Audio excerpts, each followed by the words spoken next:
हो चली जा रही है उम्र धीरे धीरे, चली जा रही है उम्र धीरे धीरे, पल पल याठ पहर धीरे धीरे, पल पल याठ पहर धीरे धीरे, चली जा रही है उम्र धीरे धीरे। हेलो दोस्तों, हम लोग रंजन, आप सभी का स्वागत है आपके यूट्यूब चैनल आलोक स्टडी सेंटर पे। आज देखिए हम लोग क्षेत्रमिति से रिलेटेड क्वेश्चन करने जा रहे हैं। इससे पहले क्षेत्रमिति में त्रिभुज के बारे में डिटेल्स जानकारी दे दिए थे, जीरो से लेवल हाई लेवल तक त्रिभुज के बारे में बता दिए थे। अगर आप लोग उस वीडियो को नहीं देखें तो लिंक आपको डिस्क्रिप्शन में मिल जाएगा, वहाँ जाकर देख सकते हैं। आज देखिए उससे रिलेटेड, त्रिभुज से रिलेटेड क्वेश्चन कराने जा रहे हैं, इसलिए वीडियो में आप लोग जरूर बने रहिएगा। देखिए क्वेश्चन नंबर 1 में दिया, आपको स्क्रीन पर दिख रहा होगा, किसी त्रिभुज का क्षेत्रफल निम्नलिखित में से कौन सा होगा जबकि उसकी भुजाएं 2, 3 व 4 सेंटीमीटर हो और अर्ध परिमिति यस हो। अर्ध परिमिति क्या हो? यस हो। हम बताए थे त्रिभुज का क्षेत्रफल निकालने के लिए, त्रिभुज का क्षेत्रफल का फार्मूला बताए थे, root under yes into yes minus A into yes minus B into yes minus c. A b c तीनों क्या है? त्रिभुज की भुजाएं ए बी सी। और अर्ध परिमाप निकालने के लिए बताए थे, कौन परिमाप? अर्ध परिमाप। अर्ध परिमाप क्या होता है? A plus B plus C by 2, त्रिभुज के भुजाओं का योग और बटे 2, अर्ध परिमाप। तो अर्ध परिमाप हमें क्या दे दिया है? एस दे दिया है, और बाकी ए बी सी के मान हमें दे दिया है। समझिएगा, root under yes into yes minus A का मान कितना दे दिया है? एक भुजा 2, 3 और 4 दे दिया है। तो क्या हो जाएगा? ए बराबर 2, फिर यस माइनस बी 3 और यस माइनस 4, यही हमारा आंसर हो जाएगा। तो ऑप्शन नंबर कौन हो जाएगा? ऑप्शन नंबर आपका डी नंबर हो जाएगा। इसी टाइप का क्वेश्चन आपका पॉलिटेक्निक में रहेगा। हाँ, ऑब्जेक्टिव क्वेश्चन इसी टाइप का क्वेश्चन रहता है। देखिए अगला क्वेश्चन दिया है, समबाहु त्रिभुज ए बी सी की एक भुजा 10 सेंटीमीटर तथा समबाहु त्रिभुज डी ई एफ की एक भुजा 5 सेंटीमीटर है, तो त्रिभुज ए बी सी तथा त्रिभुज डी ई एफ के क्षेत्रफल के अनुपात क्या होगा? समझिएगा, समबाहु त्रिभुज है, कौन त्रिभुज बताए थे? समबाहु। सम मतलब समान और बाहु मतलब भुजा, जिसका प्रत्येक भुजा क्या हो? समान हो, बराबर हो, उसे क्या कहते हैं? समबाहु त्रिभुज कहते हैं। ए बी सी एक त्रिभुज दिया है और एक त्रिभुज और दिया है D E F. D E F क्या कह रहा है? एक भुजा 10 सेंटीमीटर, जब एक भुजा 10 है तो प्रत्येक क्या होगा? 10 होगा, और इसका दिया है 5, तो प्रत्येक भुजा क्या हो जाएगा? 5, क्योंकि समबाहु त्रिभुज का प्रत्येक भुजा क्या होता है? बराबर होता है। तो पहले निकालेंगे ए बी सी का क्षेत्रफल। समबाहु त्रिभुज कौन त्रिभुज है? समबाहु त्रिभुज ए बी सी का क्षेत्रफल, ए बी सी का क्षेत्रफल। समबाहु त्रिभुज का क्षेत्रफल क्या होता है? पिछले वीडियो में बता चुके हैं सब, √3y4 गुने भुजा स्क्वायर। कौन स्क्वायर? भुजा स्क्वायर। तो √3y4, भुजा का मान कितना दे दिया था? 10 दे दिया था, तो यहाँ हो जाएगा 10 का स्क्वायर। कोई दिक्कत? तो आ गया √3y4 गुने 10 का स्क्वायर कितना? 100। तो अब काटेंगे इसको 25 मरते में, तो आ गया 25√3, 25√3 वर्ग सेंटीमीटर। समझिए, अब निकालेंगे त्रिभुज डी ई एफ का क्षेत्रफल। समबाहु त्रिभुज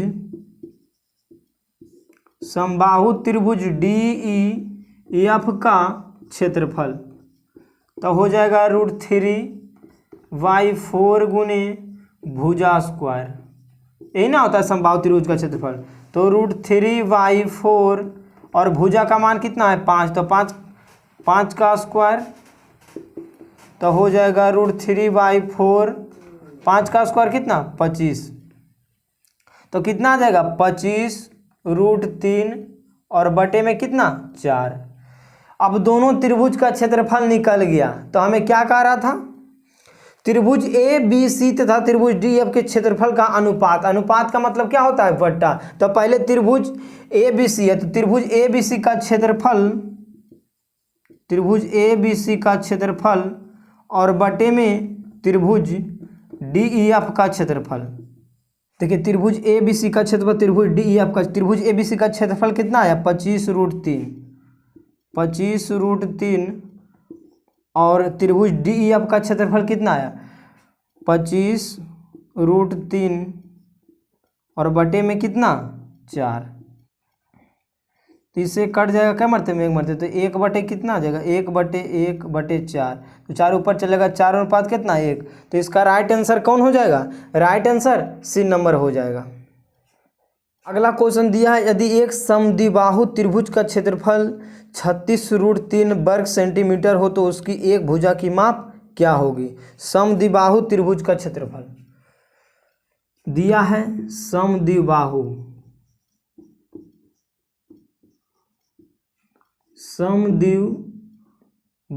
त्रिभुज का क्षेत्रफल कितना दे दिया है 36√3 वर्ग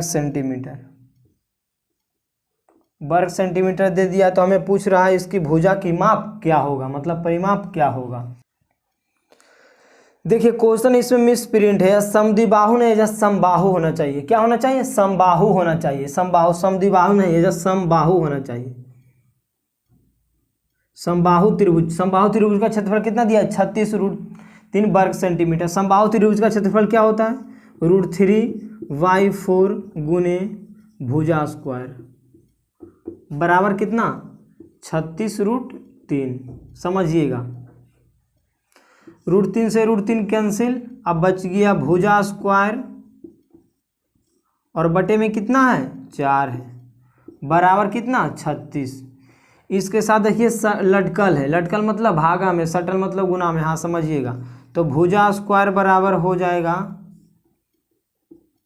36 गुने 4, भुजा स्क्वायर बराबर हो जाएगा 100 कितना 44, किसका बराबर होता है 12 का, 12 सेंटीमीटर। भुजा का मान कितना आ गया 12 सेंटीमीटर। तो ऑप्शन नंबर कौन हो जाएगा, ऑप्शन नंबर बी हो जाएगा। अगला क्वेश्चन दिया है, यदि त्रिभुज ए बी सी में ए बी बराबर ए सी बराबर 4 सेंटीमीटर हो और कोण ए बराबर 90 डिग्री हो तो त्रिभुज ए बी सी का क्षेत्रफल क्या होगा। समझिएगा, त्रिभुज ए बी सी में, त्रिभुज ए बी सी में क्या क्या दिया है, ए बी और ए सी। ए बी कहाँ, ए बी और ए सी दोनों क्या है बराबर है। तो ये 4 दे दिया है, तो ए भी कितना हो जाएगा 4 सेंटीमीटर हो जाएगा। और क्या करें, कोण ए बराबर 90 डिग्री दिया है, कोण ए बराबर कितना दिया है 90 डिग्री दिया है। तो क्या कर रहा है, त्रिभुज का क्षेत्र, त्रिभुज ए बी सी का क्षेत्रफल, त्रिभुज ए बी सी का क्षेत्रफल का रहा है। त्रिभुज ए बी सी का क्षेत्रफल क्या होता है 1/2 आधार और गुने ऊंचाई, 1/2 गुने आधार गुने ऊंचाई। तो 1/2 समझिएगा, इसमें आधार कहिएगा सर, आधार ये होगा नहीं, ये 90 डिग्री के सामने वाला भुजा क्या होता है कर्ण होता है, ये क्या है कर्ण है। तो ये लंब हो जाएगा, ये लंब हो जाएगा, ये आधार हो जाएगा। तो 1/2 आधार 4 और लंब कितना 4, कितना बार 2 मरते 4 दूनी कितना 8 सेंटीमीटर।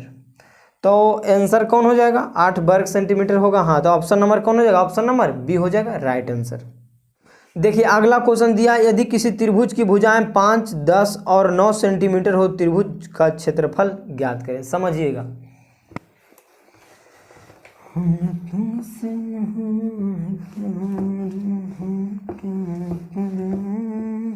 भुजाएं 5 सेंटीमीटर दिया है, 10 सेंटीमीटर दिया है और 9 सेंटीमीटर दिया है।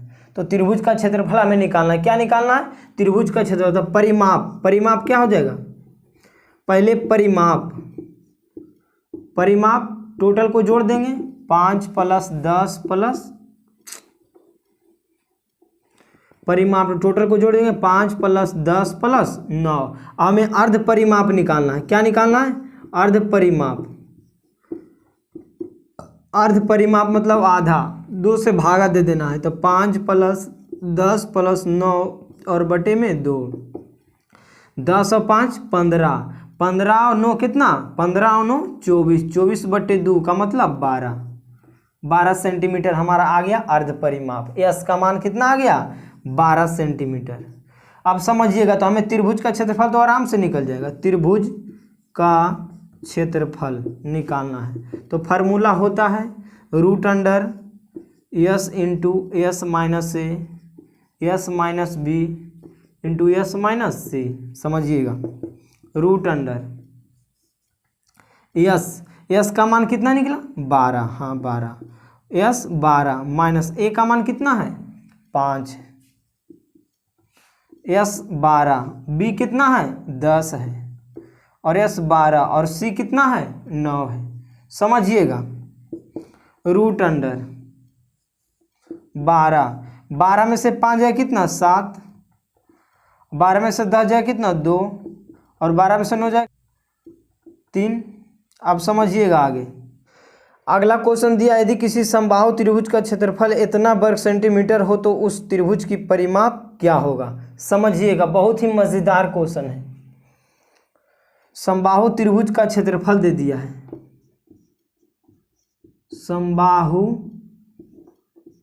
त्रिभुज का क्षेत्रफल कितना दे दिया है, 173.2 वर्ग सेंटीमीटर। समझिएगा, हमें परिमाप निकालना है। समबाहु त्रिभुज का परिमाप क्या होता है, फार्मूला हम बताए थे, क्या होता है, 3 गुने समबाहु त्रिभुज का परिमाप 3 गुने भुजा। 3 गुने क्या होता है, भुजा। जब भुजा के मान निकल जाएगा तब परिमाप अपने आप निकल जाएगा। समबाहु त्रिभुज का क्षेत्रफल अभी ये बताएं क्या होता है, √3y4 गुने भुजा स्क्वायर। समझिएगा, बराबर कितना है, 173.2। यहाँ 4j है, 4j इधर इसके साथ लटकल है, उन्हें सटा देंगे जाके तो हो जाएगा √3 गुने भुजा स्क्वायर बराबर 173.2 और बटे में कितना, 4, बराबर हो जाएगा 173.2 गुने 4 और बटे में √3। समझिएगा, भुजा स्क्वायर बराबर हो जाएगा, देखिए 173.2 गुने 4, √3 का मान कितना होता है, 1.732 होता है। जब इसको काटेंगे तो कै मरते में, 100 मरते में कटेगा। काट कर देख लीजिएगा, ऐसा हम काटे, देखिए पॉइंट के बाद कै अंक है, 3 अंक, तो 3 ऊपर जाएगा। पॉइंट के बाद में कितना, यहाँ अगर 10 होता है तो इन्हें पॉइंट के बाद 3 0, 1 2 3, तो एक से वो कट जाएगा, क्या बचेगा, 2 गो, तो 100 गुने 4 तो कितना, 400 आ जाएगा, 400। भुजा स्क्वायर बराबर आ गया 400, भुजा स्क्वायर बराबर आ गया कितना, 400, स्क्वायर में नहीं जाएगा रूट में, तो भुजा बराबर कितना आ गया, 400 वर्गमूल 20। भुजा का मान आ गया 20, तो हमें परिमाप निकल जाएगा। परिमाप क्या होता है, 3 गुने भुजा, 3 गुने भुजा तो 3 है, भुजा का मान कितना है, 20, तो 20 दिया कितना, 60 सेंटीमीटर। तो ऑप्शन नंबर कौन हो जाएगा, ऑप्शन नंबर डी आपका राइट आंसर हो जाएगा। देखिए, पॉलिटेक्निक में आपको लगता होगा हार्ड क्वेश्चन पूछता है, थोड़ा सा 10th लेवल से हल्का हाई पूछता है, ज़्यादा नहीं। अगर आप लोग 10th क्लास एकदम बढ़िया से पढ़े होंगे, मैथ साइंस, बस 2 ही चीज़, वो साइंस में फिजिक्स और केमिस्ट्री, मात्र आपको फिजिक्स और केमिस्ट्री और मैथ 3 चीज़ मजबूत रखना है। अगर तीनों चीज़ आप मजबूत रखते हैं तो आपका पॉलिटेक्निक होने से कोई नहीं रोक पाएगा। इसका फॉर्म जल्द ही आने वाला है, वीडियो बना चुके हैं, अभी फॉर्म नहीं आया। कितना यूट्यूबर ऐसे ही मतलब हल्ला मचेले है कि आ गया फॉर्म, आ गया है, उस के फेरा में मत रहिएगा। ऑफिशियल नोटिस आएगा तो आपको जानकारी दे दिया जाएगा। हाँ, ऑफिशियल नोटिस आएगा तो वीडियो के माध्यम से आपको जानकारी मिलेगा, कैसे फॉर्म भरना है, कैसे कितना पैसा लगता है, टोटल जानकारी आपको मिलेगा इस चैनल से। हाँ, इस चैनल से आपको टोटल जानकारी दिया जाएगा। सिलेबस आता है, हम तो बता चुके हैं, फिर से एक बार बता देंगे। अगर नहीं देखें तो सिलेबस के बारे में पता नहीं है तो वीडियो बना हुआ है, आप प्लेलिस्ट में जाइएगा, वहाँ मिल जाएगा आपको। हाँ, बना हुआ है। ऐसे फिजिक्स, केमिस्ट्री और मैथ, बस यह 3 चीज़ तो है। फिजिक्स से आपका 30 क्वेश्चन, केमिस्ट्री से आपका 30 क्वेश्चन और मैथ से आपका 30 क्वेश्चन रहेगा। अरे बाप, 30 क्वेश्चन तीनों से रहेगा। 30 दिया कितना हो गया, 90, 30 कितना 90 हो गया, 30 90 क्वेश्चन रहेगा। और टोटल क्वेश्चन 90 और 55 नंबर का रहेगा, तो 9 पचे कितना 45, 450 नंबर का आपका एग्ज़ाम होगा। कितने नंबर का होगा 450 नंबर का आपका एग्ज़ाम होगा। दम रखना टारगेट की 200 प्लस, कम से कम तो 200 प्लस। 200 प्लस का मतलब 40 ऑब्जेक्टिव सही होना चाहिए। 40 प्लस कितने 40 प्लस ऑब्जेक्टिव सही होना चाहिए। हाँ, तो 200 नंबर अगर आप ले लाते तो आपको सरकारी कॉलेज तो हंस के मिलेगा, दम बिंदास से मिलेगा।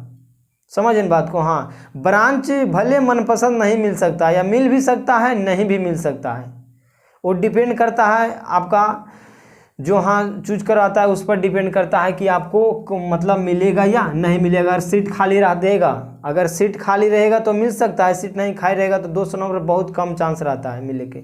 चांस भी रहता है, मिल भी सकता है, नहीं भी मिल सकता है, इसलिए गौर कीजिएगा। आपका 30 क्वेश्चन रहेगा, 90 क्वेश्चन आपको एकदम टारगेट रखिएगा कि 40 प्लस मार्क। जैसे 90 क्वेश्चन है ये बिहार में निगेटिव मार्क नहीं है। क्या नहीं है, निगेटिव मार्क नहीं है। अलग स्टेट में निगेटिव मार्क है, लेकिन बिहार में निगेटिव मार्क नहीं है। बिहार में निगेटिव मार्क नहीं है। अगर बात के मन के अगर मान के चलिए आप 40 क्वेश्चन करेक्ट बनाएं, 40 क्वेश्चन, तो 40 को करेक्ट बनाए तो बच के कितना गया 50 क्वेश्चन बच गया।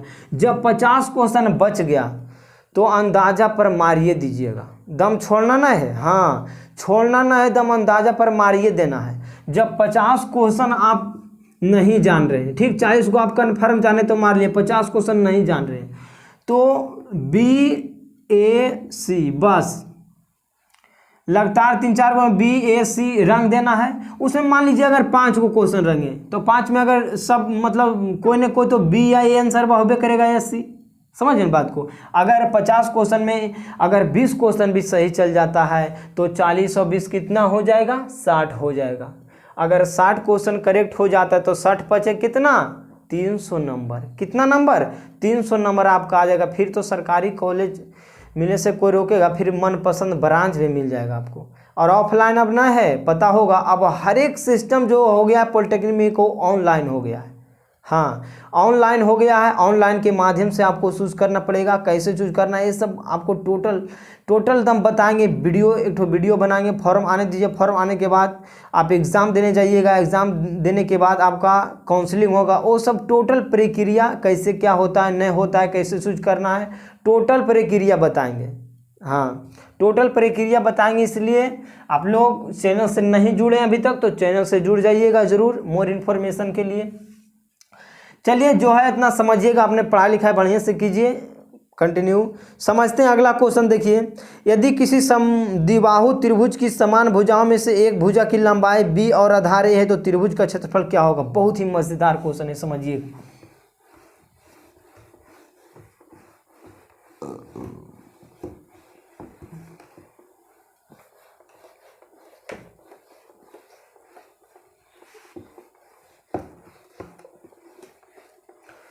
कौन त्रिभुज है समद्विबाहु।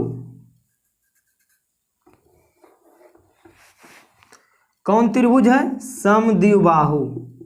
समद्वि मतलब दो, बाहु मतलब भुजा, जिसका दो भुजा समान हो से कौन त्रिभुज समद्विबाहु त्रिभुज। समझिएगा, दो भुजा क्या हो समान हो। तो देखिएगा क्वेश्चन में कह रहा है, यदि किसी समद्विबाहु त्रिभुज की समान भुजाओं में से एक भुजा की लंबाई b है। समान भुजा मान लेते हैं a और a है, जिसमें एक दे दिया है कितना b, तो दूसर का भी क्या हो जाएगा b हो जाएगा। और आधार क्या दे दिया है, आधार दे दिया है a। तो क्या कर रहा है, त्रिभुज का क्षेत्रफल निकाले।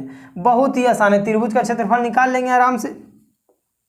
पहले परिमाप क्या होता है, भुजाओं का योग। तो भुजा b प्लस क्या है a है। अब अर्ध परिमाप, कौन परिमाप, अर्ध परिमाप। तो अर्ध परिमाप क्या हो जाएगा b प्लस a और बटे में 2। समझिएगा, b और b 2b प्लस a और बटे में 2। तो a प्लस 2b और बटे में कितना हो गया 2 हो गया। ये हमें s का मान आ गया, अर्ध परिमाप s का मान आ गया। तो त्रिभुज का क्षेत्रफल आराम से निकल जाएगा।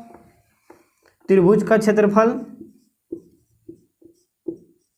त्रिभुज का क्षेत्रफल root under yes into yes minus ए into yes minus B into yes minus C. समझिएगा, रूट अंडर यस का मान कितना है, ए प्लस 2b और बटे में 2, ए प्लस 2b और बटे में 2, और यस का मान कितना, ए प्लस 2b और बटे में 2 और माइनस ए मान लीजिए ए है, बी, समझिएगा, ए प्लस 2b और बटे में 2 और माइनस बी, तो बी हो गया।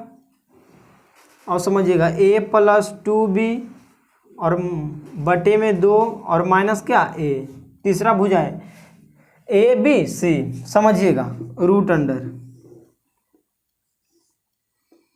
ए प्लस 2b और बटे में 2 इंटू, इसके नीचे ना कुछ तो कितना है, 1 है, तो एलसीएम यहाँ कितना हो जाएगा, एलसीएम 2 हो जाएगा, तो हो जाएगा ए प्लस 2b और माइनस कितना 2b प्लस, यहाँ भी एलसीएम क्या हो जाएगा, यहाँ भी एलसीएम, इसके नीचे ना कुछ तो 1 तो 2 हो जाएगा एलसीएम, तो ए प्लस 2b और माइनस कितना 2b। समझिएगा, यहाँ भी एलसीएम कितना 2 हो जाएगा, तो ए प्लस 2b और माइनस कितना 2a। कोई दिक्कत समझने में, कैलकुलेशन है, सिर्फ कैलकुलेशन है, कैलकुलेशन तागड़ा रहेगा फिर कोई दिक्कत नहीं होगा। समझिएगा, ए प्लस 2b और बटे में 2, यहाँ देखिए 2b से 2b खत्म, तो क्या बच गया, a बाई 2 प्लस, यहाँ नहीं इंटू है, यहाँ 2b, यहाँ भी 2b से 2b खत्म, तो क्या बच गया, a बाई 2 गुने a प्लस 2b, यहाँ 2a में से देखिए माइनस 2a है, तो क्या हो जाएगा माइनस a और बटे में 2। समझिएगा आप, समझिएगा, और बटे में 2। समझिएगा, a गुने a स्क्वायर, ऊपर हो जाएगा a स्क्वायर और बटे में कितना 4, और समझिएगा बचिए क्या, माइनस a प्लस 2b और बटे में 2। समझिएगा, रूट अंडर, इसको ए साइड कर लेते हैं, ए स्क्वायर बाई 4 है, ठीक। अब a प्लस 2b और बटे में 2 और माइनस a प्लस 2b और बटे में 2, ये दोनों को गुना कर लेते हैं, root under a square by 4। अब ये दोनों को गुना कर लेते हैं, तो a गुने a, तो माइनस a स्क्वायर हो गया, कोई दिक्कत, माइनस a स्क्वायर, अब a से गुना होगा 2b, तो प्लस क्या हो जाएगा 2ab, कोई दिक्कत, 2ba या 2ab, कोई दिक्कत है। आप समझिएगा, अब माइनस 2b से माइनस में गुना होगा तो माइनस 2ba या 2ab, कोई दिक्कत, a से गुना हुआ a में तो a स्क्वायर, a से गुना हुआ 2b में, ठीक, और 2b से a में गुना हुआ माइनस 2ab, ठीक। अब 2b से 2b गुना हो क्या हो जाएगा, plus 4b square, b square. समझिएगा, root under a square by 4। अब 2ab से 2ab खत्म, तो क्या बच गया 4b स्क्वायर और माइनस a स्क्वायर, और बटे में देखिए मिस्टेक हो गया, बटे में 4 और बटे में 4। समझिए, देखिए a स्क्वायर बाहर निकलेगा तो क्या हो जाएगा a, और बटे में 4 चौक कितना 16, तो नीचे आ जाएगा 4, क्या बच जाएगा 4b स्क्वायर और माइनस a स्क्वायर। यही हमारा आंसर हो जाएगा। तो ऑप्शन नंबर कौन हो जाएगा, a by 4 b square minus a square. तो ऑप्शन नंबर आपका सी हो जाएगा राइट आंसर। बस आज के लिए इतना ही, 6 से 7 क्वेश्चन आप सोल्यूशन किए। देखिए क्षेत्रमिति में, त्रिभुज में इससे ज़्यादा आपको क्वेश्चन देखने को पॉलिटेक्निक में नहीं मिलेगा। हाँ, इससे बाहर आपको देखने को नहीं मिलेगा।